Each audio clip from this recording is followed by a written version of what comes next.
This is Dominique Wilkins. Hey, this is Sean Kemp. This is Gary Payton. Hey, this is Pau Gasol. NBA fans, what's up? This is Vince Carter here. Hey, what's up? This is Matt Barnes. If you're an old school NBA fan like I am, make sure you check out the Basketball Time Machine with my man Shawn David. Hello and good day, everyone. Welcome back to the Basketball Time Machine. I'm your host, Shawn David. Thanks for tuning in. When I think of NBA players that really had a tough time in the NBA, especially in the 1990s, one player that really comes to mind is Shawn Bradley. And yeah, one day ago, there was some very unfortunate news. Unfortunately, this is incredibly sad. The Dallas Mavericks just shared the first public details of an accident that Shawn Bradley suffered in late January while riding his bicycle a block away from his home in Utah. A car struck Bradley from behind. The accident caused a traumatic spinal cord injury that has left Bradley paralyzed.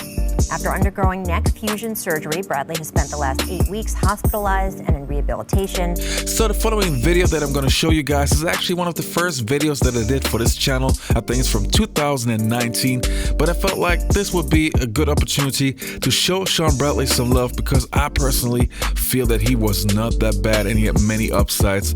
So I wanted to use that opportunity. So enjoy. Alright, I want to start off this video by taking a look how Shawn Bradley actually made it to the NBA, and let's see his NBA journey. Shawn Paul Bradley was born on the 22nd of March in 1972, Landstuhl, Germany, at the U.S. military base medical facility.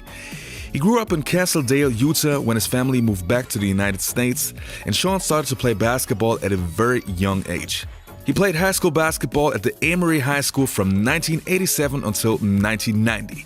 He was one of the most successful basketball players in Utah's high school history. He finished his high school career averaging 20 points, 11.5 rebounds, 5.4 blocks per game. Incredible numbers. In the middle of coal country, college coaches are trying to mine the mother lode. They know where it is all right in the middle of the Emory County gym. His name is Shawn Bradley, the Spartan's 7-foot 4-inch center. I can't think of a kid 7'5", in the history of the United States that can do the things that Shawn Bradley can do at this stage. Peterson might exaggerate his height, but not Bradley's ability, because at this stage, Shawn Bradley can do everything. Bradley was heavily recruited, and every major college wanted to have the 7'6" phenomenon. What made Bradley so special was that he was very quick, and despite his size, he could really move and shoot. There were some games where Bradley would actually rebound the ball and go coast to coast and dunk the ball on the other end. Bradley decided to attend Brigham Young University in Utah, where he set up a freshman record averaging 5.2 blocks per game, being number 1 in the country. In total, he was averaging 14.8 points per game, 7.7 rebounds, and shooting 51% from the field. What a freshman season. After only 1 year, Bradley left school to serve as a missionary for his church. And after serving for 2 years, he signed up for the NBA draft in 1993. It seems kind of strange today, but at the 1993 NBA draft, Shawn Bradley was a sure lottery pick. I mean, that draft class, you had guys like Penny Hardaway, Jamal Mashburn, and Chris Webber, but many were considering Shawn Bradley to be maybe the best player of that draft class. So how did it go?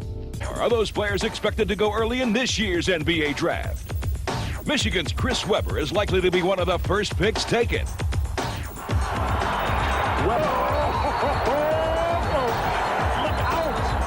I think I can be an impact player right away, and I wouldn't have come out if I didn't think that. Joining Webber at the head of the class is 7'6" Shawn Bradley. Bradley or Webber, either one would just fit our needs perfectly. With the second pick in the 1993 NBA draft, the Philadelphia 76ers select Shawn Bradley from Brigham Young University. The most important thing, Bob, is to be patient with this young guy. You can see him with the commissioner. He's about 40 pounds heavier than when he checked into college. He checked in at 205. He's about 248 now. And when you look at the highlights, this is a young man that can run and catch the ball and has moves. It's just he's going to have to get bigger and stronger. In his rookie season, even though he didn't play organized basketball for 2 years, Bradley had a lot of pressure to perform right away. The Sixers signed NBA legend Moses Malone to mentor Bradley.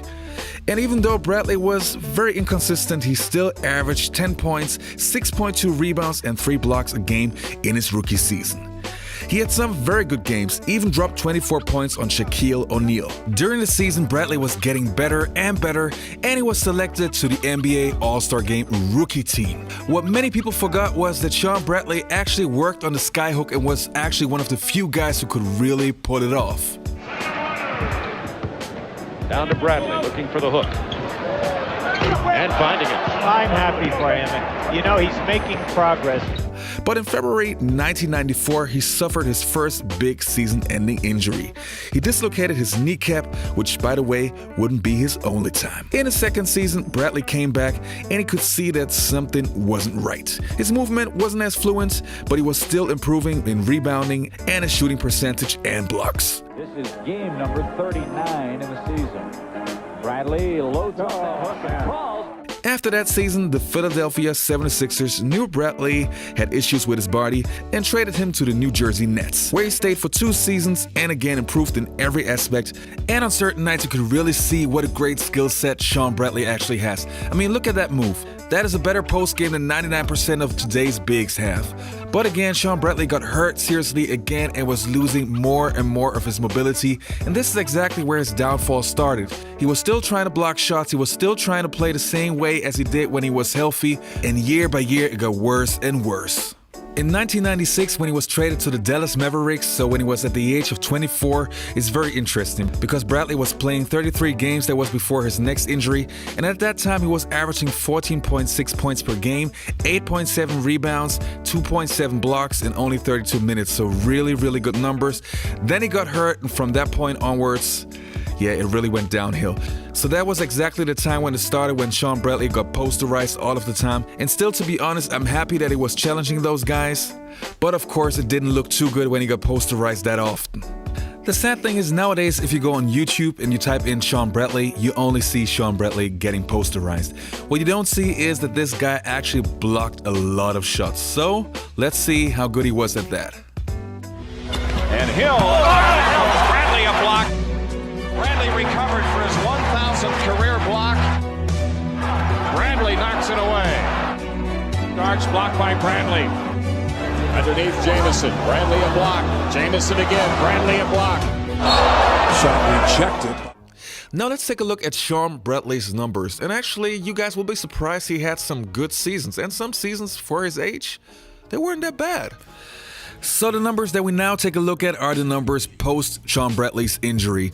At that point, he was averaging 8.6 points per game, which isn't incredible. Still 8 rebounds, not too bad. But as you can see, the numbers got worse and worse year by year. But that was already at the point where Shawn Bradley was a totally different player. And the same thing happened to Grant Hill and Penny Hardaway. And don't get me wrong, I'm not comparing him to those kind of guys. But you can see if an injury changes the way you play, it can really be bad. So now to the short time period where Shawn Bradley actually was healthy.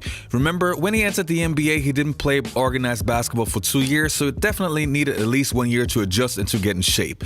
But then in 1995 and 1996, when he was playing with the New Jersey Nets, that guy was averaging about 12 to 13 points, averaging about 8 rebounds, and almost 4 blocks a game. Just for the record, those numbers are pretty similar to Dikembe Mutombo. Mutombo just had a little bit more rebounds.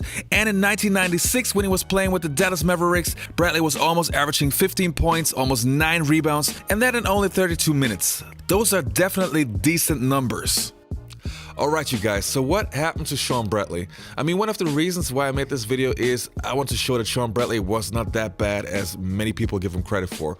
I actually think he was a very good shot blocker and had the potential to be an NBA star. He actually did. But what happened? He got injured quite a few times, and especially with a player of that size, once your knees kind of leave you, it's kind of hard to be productive or to reach your full potential. So I think he could have been a very good player, and yeah, to me, he was not that bad as many people say. Plus, to be honest, I would be really happy if we would have somebody like Shawn Bradley in today's NBA, somebody who accepts the challenge and actually contests dunks. This is something that we really, really miss in today's NBA. Tracy McGrady. Yeah, he came baseline. He beat Dirk and came baseline. He got me. He got me good. But it was, I mean, a lot of guys got me. But, you know, I blocked a lot of their shots, too. So I had fun. I liked the challenge. I enjoyed the challenge. It was kind of fun. After undergoing neck fusion surgery, Bradley has spent the last 8 weeks hospitalized and in rehabilitation. The Mavs said that he's in good spirits, that Bradley plans to use his accident as a platform to bring greater awareness to the importance of bicycle safety. Mark Cuban said in part, quote, Shawn has always been incredibly determined and shown a fighting spirit. We wish him nothing but the best in his recovery. He will always be part of our Mavericks family.